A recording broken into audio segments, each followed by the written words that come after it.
দমের জন্য দেখে আলুটাকে সিদ্ধ করে ভালো করে মানে ছিলে নিয়েছি। তো এটা কীরকম করে বানাবো তা আপনারা পুরো ভিডিওটা দেখতে থাকেন।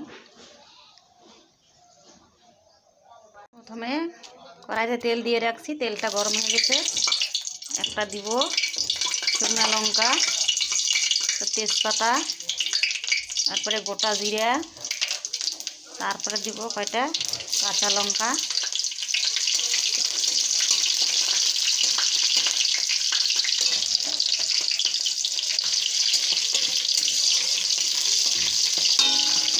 তারপরে দিব সিদ্ধ করা আলুটা।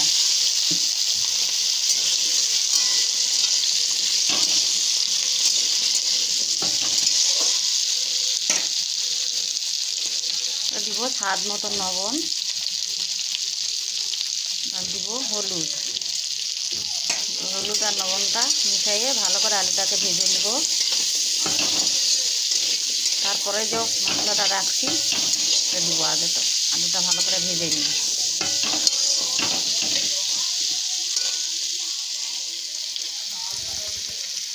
তো আলুটা আমার ভাজা হয়ে গেছে, আর আমি আগের থেকেই আদা জিরাটা বেটে রেডি করে রাখছি।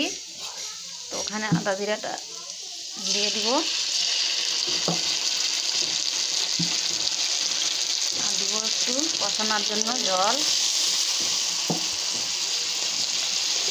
তারপরে কালারের জন্য দিব একটু শুকনো লঙ্কার গুঁড়া দিয়ে ভালো করে মশলাটা কষায় নিব।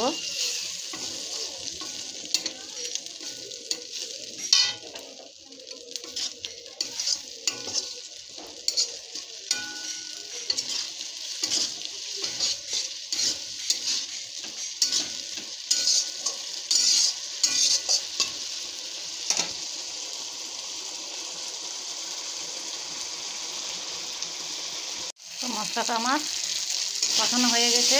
এখন এখানে দিব পরিমাণ মতন জল।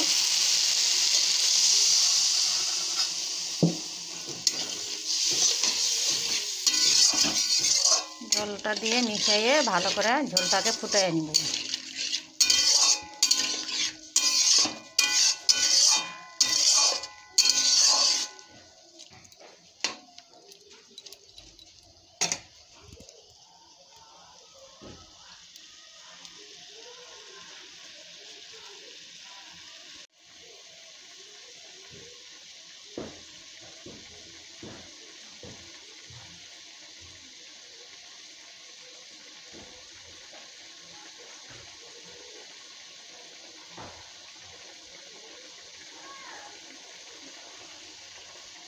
ঝোলটা আমার ফুটে গিয়েছে।